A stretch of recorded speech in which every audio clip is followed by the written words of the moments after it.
curso de redes y teleprocesos, un curso muy importante para la formación profesional de cualquier profesional hoy en día, de cualquier especialidad, tanto de telecomunicaciones como de informática o de sistemas. Porque todo lo que se desarrolla el día de hoy tiene que ver de alguna u otra manera con las redes. El que les habla es el ingeniero Raúl Rojas Reategui, que tiene aproximadamente 14 años de experiencia docente a todo nivel, a nivel de instituciones educativas, y obviamente también desarrolla proyectos de telecomunicaciones y posee certificaciones de seguridad de buenas prácticas en administración de redes y elaboración de proyectos de telecomunicaciones. Entonces vamos a desarrollar el día de hoy con ustedes la primera unidad que se denomina Fundamento de Redes. El primer tema que vamos a desarrollar el día de hoy tiene que ver cómo se clasifican las redes. Pero antes de pasar a ese punto importante, tenemos que definir primero qué es una red. Todos, desde que nos levantamos hasta el momento que nos acostamos, de alguna u otra manera, hacemos uso de distintas redes de telecomunicaciones. Una de las redes que más usamos, por ejemplo, cuando prendemos nuestro televisor, es la red de televisión por cable.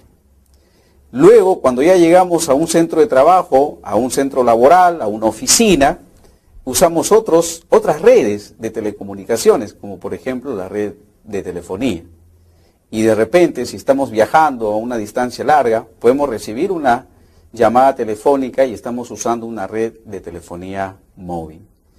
Hoy en día, estas tres redes son las tres redes más importantes que se usan a nivel de telecomunicaciones para a su vez dar soporte a otras redes que denominamos las redes informáticas, donde se incluyen computadoras. Estas redes informáticas son muy importantes hoy en día porque todas las empresas desarrollan sus distintas actividades económicas y de servicios a través de las redes.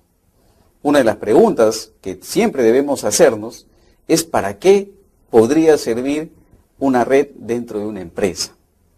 Eso es tal vez el factor más importante para que el empresario, el personal profesional y técnico de una empresa pueda decidir por una infraestructura u otra. Entonces, uno de los objetivos de la red es facilitar todos los procesos dentro de la empresa. Por ejemplo, nosotros podemos tener una red donde podamos incluir distintos servicios. Podemos tener una red que tenga telefonía, que tenga servicios de acceso a redes de datos, y dentro de los servicios de acceso a redes de datos podemos incluir servicios como por ejemplo los servicios de servidor de dominio, servidor web, servidor de correos electrónicos corporativos, y todos estos servicios van a ser obviamente creados a través de una infraestructura y una arquitectura que se tiene que desarrollar y planificar. Entonces, toda empresa usa las redes hoy en día para facilitar sus procesos y acceder a la información, y adicionalmente tener ventajas comparativas en relación con otras empresas. Uno de los valores agregados que tienen las empresas hoy en día es el conocimiento. Una empresa que más conoce, más rápido evoluciona técnicamente, tecnológicamente y por ende presta un mejor servicio a su cliente. ¿Qué es una red? Una red, todos nosotros hemos visto alguna vez una red, lo hemos usado posiblemente en casa y de repente no hemos hecho esta pregunta. ¿Qué es una red?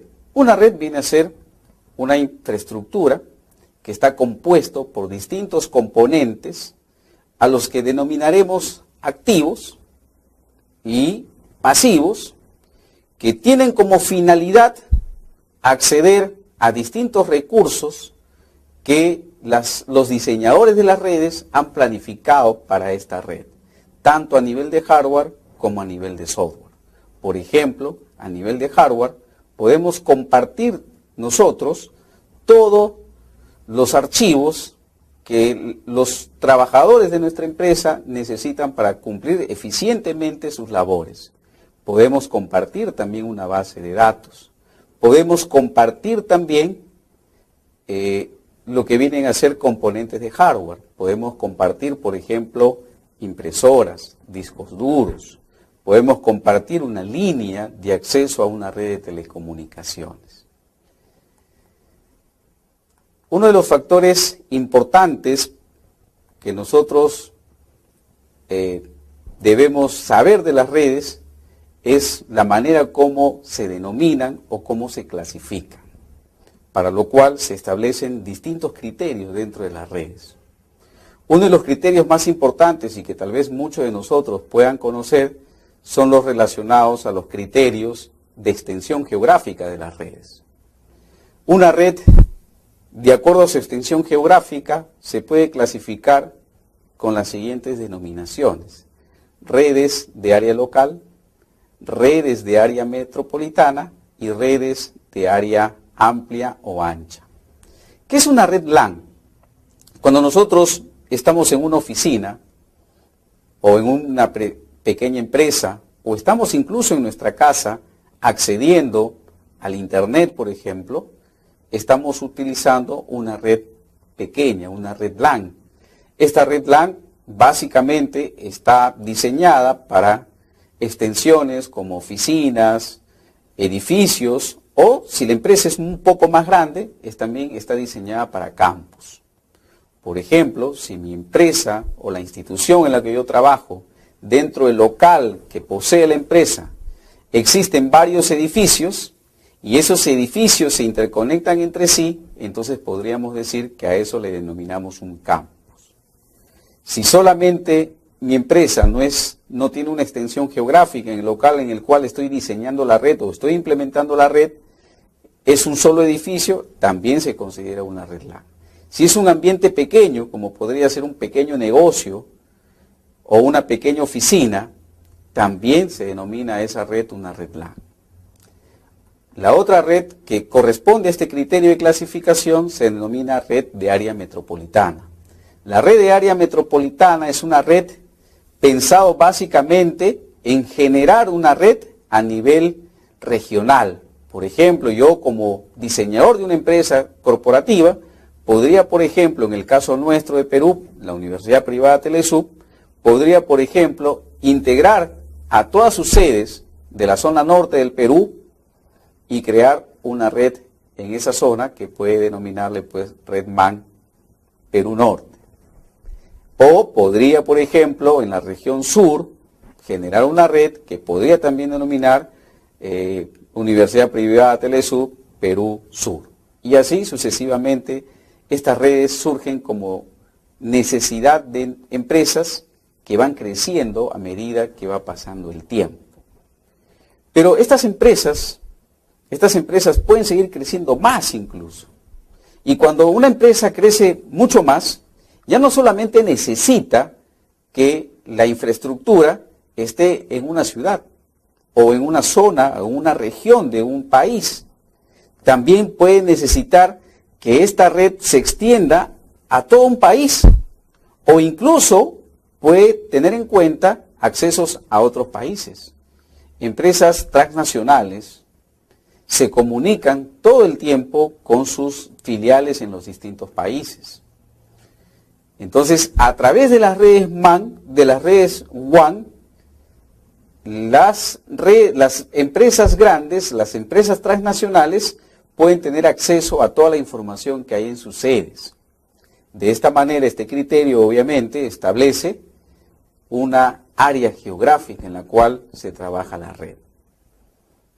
Bajo este criterio, volviendo a recalcar, entonces tenemos tres tipos de redes: la LAN para áreas pequeñas, las WAN para áreas regionales y las WAN para áreas nacionales e internacionales. Otro criterio importante de clasificación de las redes es el denominado clasificación de las redes según su jerarquía. Cuando nosotros trabajamos en una red, la red a nivel de su conexión entre los equipos puede establecer una igualdad de equipos o puede establecer una relación dominante en la red. Por ejemplo, se denomina red peer-to-peer o de tú a tú cuando en la red todos los equipos en algún momento comparten la información y otros equipos de esa misma red pueden acceder a esa información. Y en otro momento el proceso puede invertirse. Es decir, el que accedió al recurso, que denominaremos cliente, en un determinado momento puede ser el servidor. ¿Por qué? Porque no hay una relación dominante en esa configuración. Pero muchas de las empresas no usan estas configuraciones peer-to-peer porque no son seguras para la información que allí se maneja. Entonces se establece otro criterio que se llama la red cliente-servidor. En esta red cliente-servidor, entonces tenemos dos grupos de equipos. Unos que tienen instalados y configurados los servicios y otros equipos que acceden a esos servicios. Pero esta vez las relaciones entre estos equipos no son cedidas en ningún momento. El servidor siempre será el servidor y el cliente siempre será el cliente. Entonces, las máquinas que acceden a estos servicios se denominan clientes y las máquinas que nos dan los servicios se denominan servidores. Uno de los servicios, una de estas relaciones que nosotros usamos cotidianamente es el servidor web.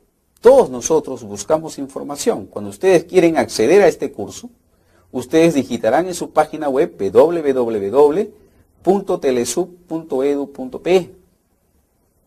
Esa es una relación cliente-servidor. Tu máquina que tiene un navegador, que puede ser el Internet Explorer, que puede ser el Mozilla o el Firefox o el Chrome, busca o solicita a un servidor que ubique ese nombre.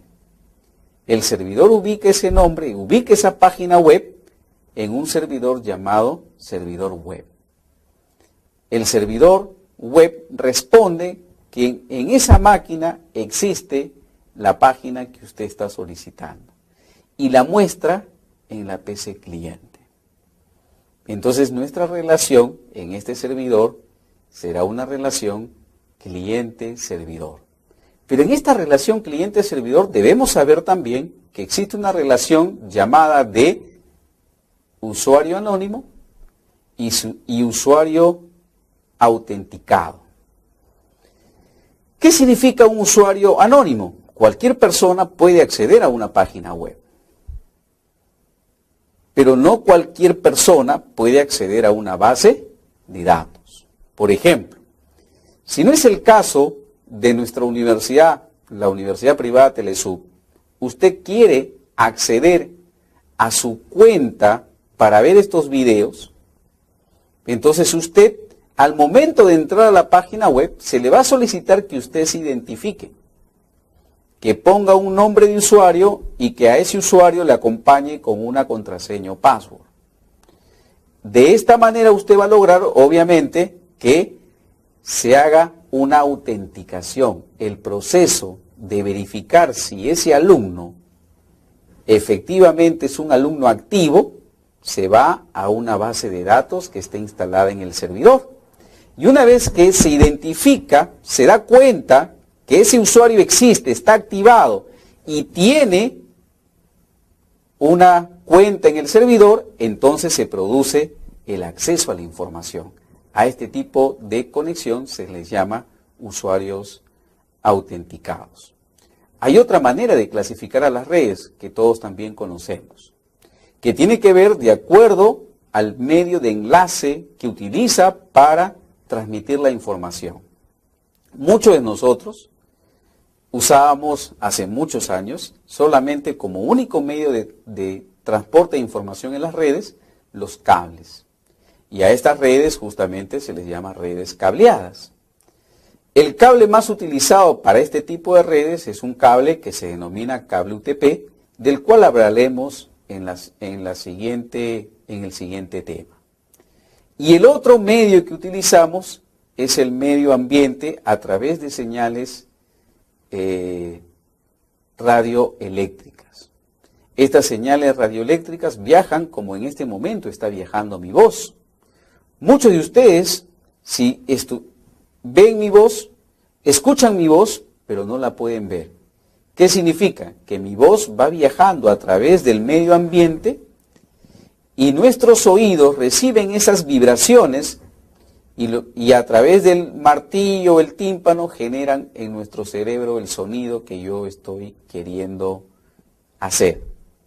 Pero en las redes inalámbricas no hay oídos para poder escuchar las señales que van por el medio ambiente, pero hay antenas.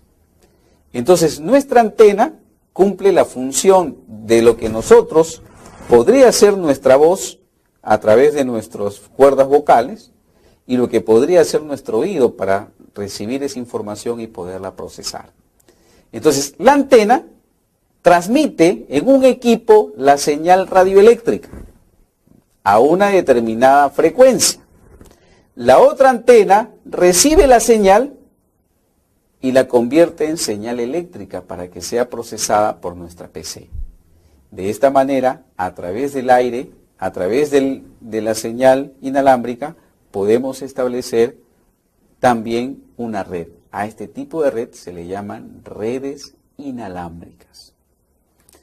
Otra manera de clasificar a las redes es de acuerdo al tipo de señal que pueden transmitir o el modo de transmisión de las señales. Estas redes pueden ser análogas o digitales. Las redes, un ejemplo de las redes análogas suelen ser los teléfonos, donde nuestra voz viaja a través del hilo telefónico de un extremo a otro, estableciendo entre el transmisor y el receptor un ancho de banda fijo. Pero sin embargo, las redes digitales permiten que múltiples informaciones puedan viajar por el mismo cable al mismo tiempo y, jóvenes, a frecuencias distintas, lo que va a permitir definitivamente que a ese cable telefónico nosotros le podamos sacar el máximo provecho posible, evitando que tantas máquinas saturen la red en un instante de tiempo. A estas redes se le llaman redes analógicas, a unas y a las otras redes digitales. Otra cosa que debemos entender es que si hablamos de telecomunicaciones, la palabra telecomunicaciones proviene de dos palabras, uno tele, que significa lejos, y el otro común, que significa comunicarse. Entonces, telecomunicaciones, en conclusión, juntando las dos palabras, significaría comunicación de lejos. Muchas veces, muchos de ustedes se pueden preguntar, ¿y cómo hace una información para ir de un lugar a otro? En primer lugar, la información o el proceso de la comunicación en general en cualquier red se establece de la siguiente manera. Primero existe una persona, un dispositivo de red, que es el que origina el mensaje que se desea transmitir. Ese mensaje se genera normalmente en una aplicación. Una aplicación podría ser, por ejemplo, un programa o una página web que yo utilice dentro de mi estación de trabajo o dentro de mi equipo. Por ejemplo, si yo estoy en mi PC conectándome a la página web, la aplicación que yo uso para generar el mensaje sería el Internet Explorer. Al poner yo el Internet Explorer, voy a solicitar al servidor que me busque una determinada página web. Una vez que esa información de la aplicación es obtenida, tiene que ser decodificada o tiene que ser codificada para que pueda transmitirse a través del cable telefónico. Y una vez que se codifica, usa el medio físico, que podría ser un cable o que podría ser una señal radioeléctrica, para poder trasladarse hacia el otro extremo donde se encuentra mi receptor. El receptor recibe la información que viene por el medio, hace el proceso contrario de la codificación, que se denomina decodificación, y obtiene el mensaje original tal cual salió del origen. Este proceso se denomina proceso de comunicación, y este proceso de comunicación, recuerden bien, voy a volverlo a repetir, tiene 3 elementos: el origen del mensaje, el destino del mensaje y el canal que usé o el medio de comunicación que usé para llevar la información del transmisor al receptor.